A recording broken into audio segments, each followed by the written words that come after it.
Hi everybody, this is Jeannie Hughes. I'm doing a presentation today on game-based learning for the Teacher Leader Class 715 at the University of North Alabama.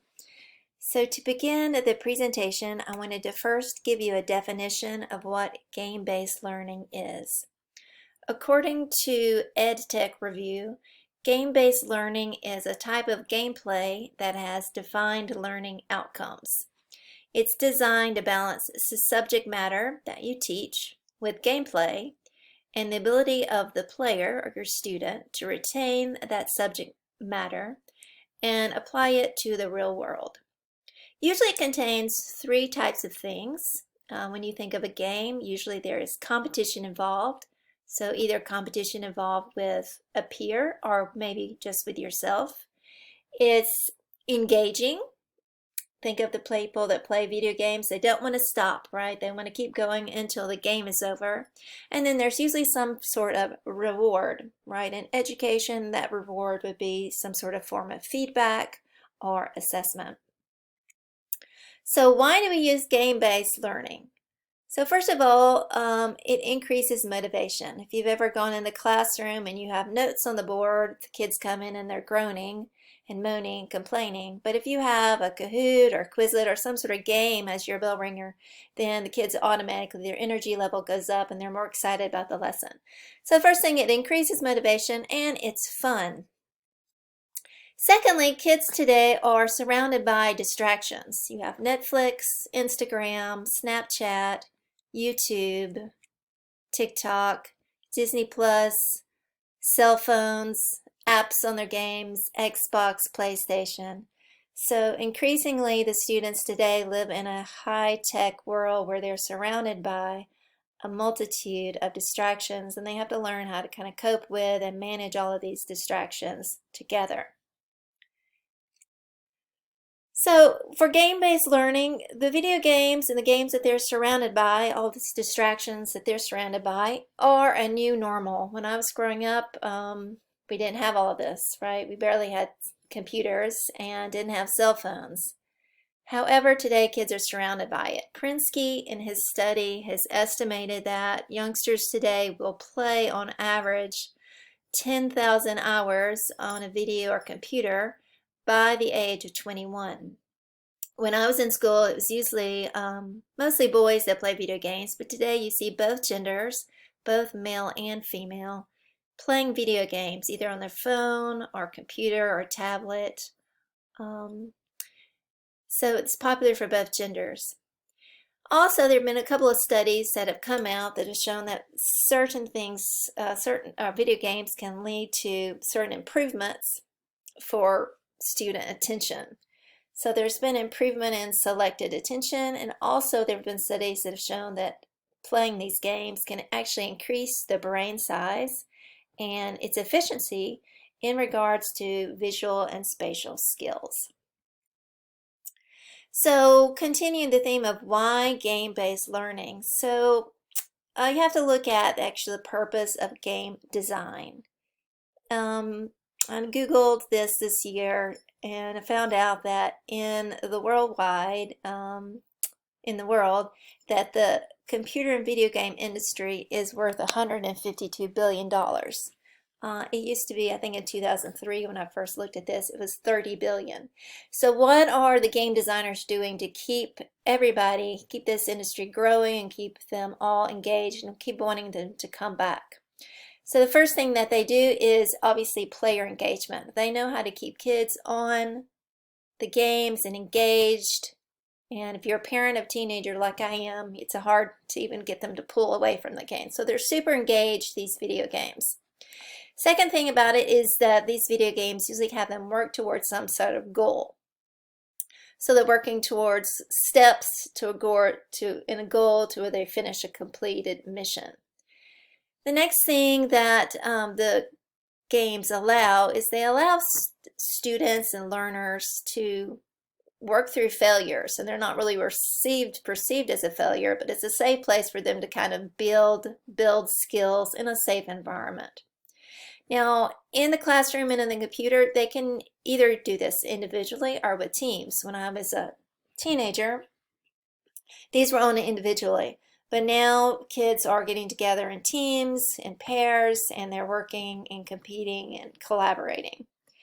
So in the classroom, how can you use this type game design to boost learning? So one thing you can do is you can use it to kind of supplement your teaching.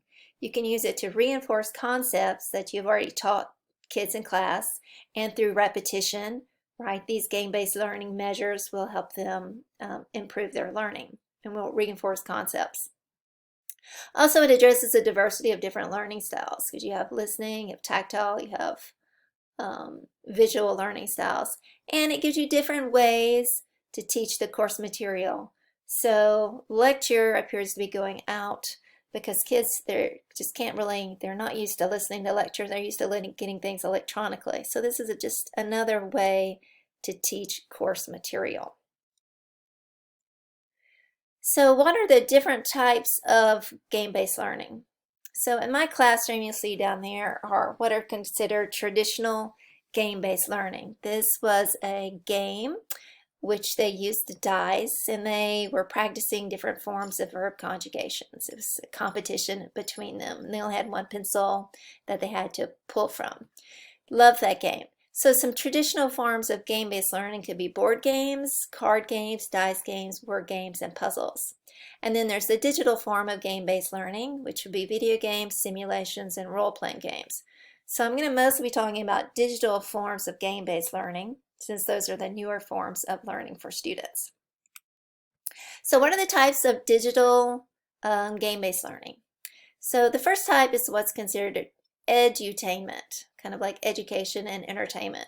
And these are video games that have an educational impact. And I looked up a couple of them. A lot of these are for younger students, but then there's some also that would be applicable to high school or adult learners.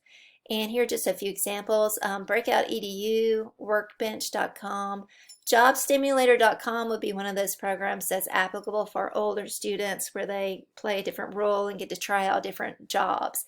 ABC Mouse is kind of a spelling, phonics, early, kind of early elementary program. And then Prodigy.com.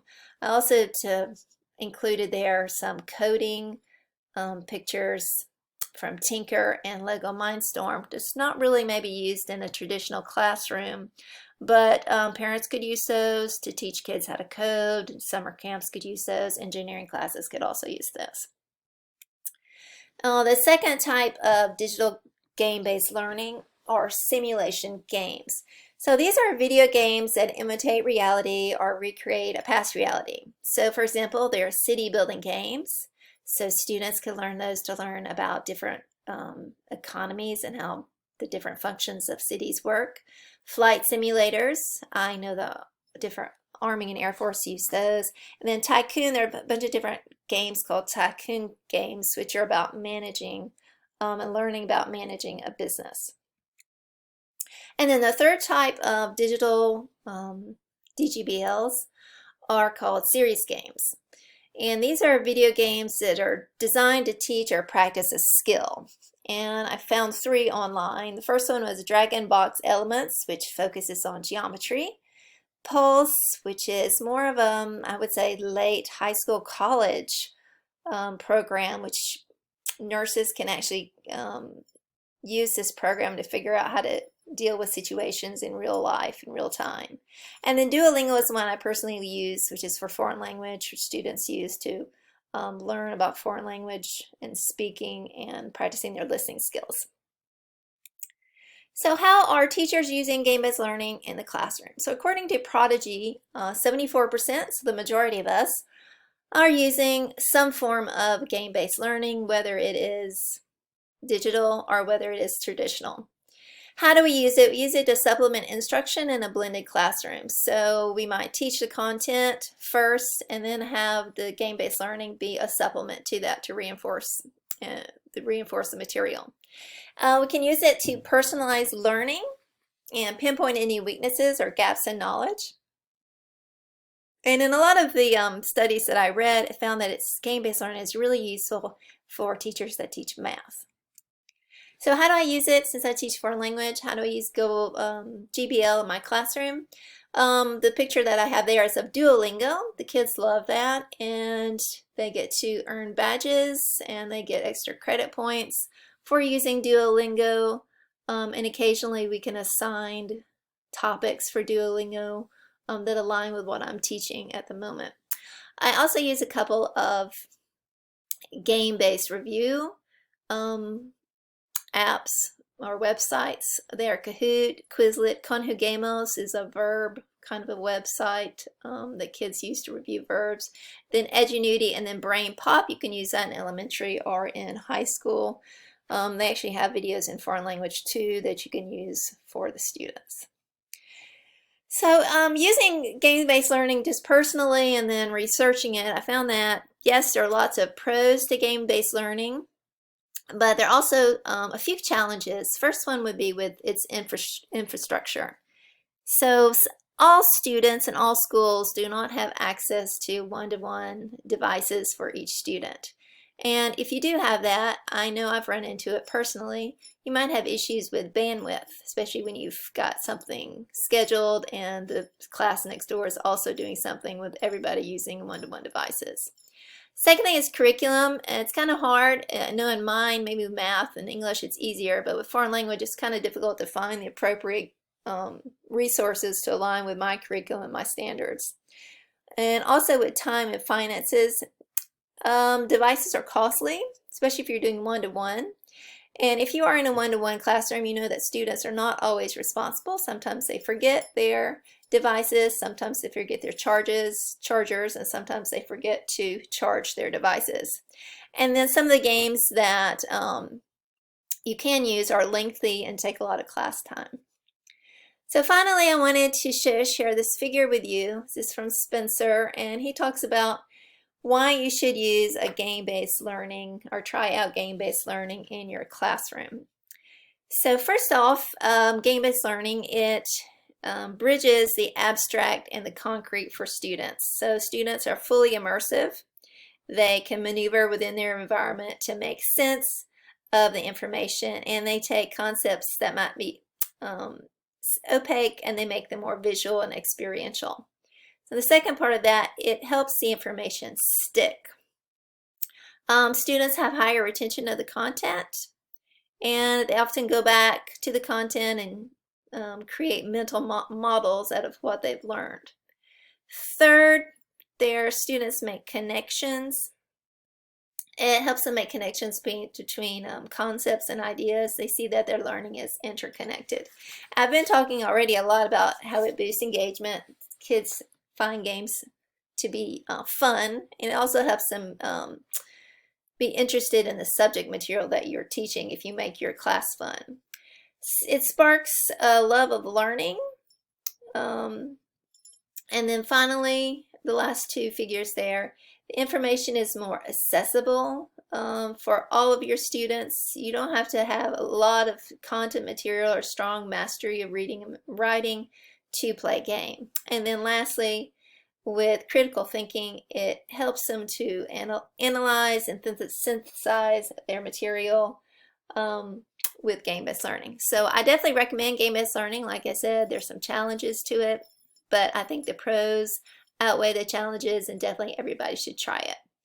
And here are my references. Thank you.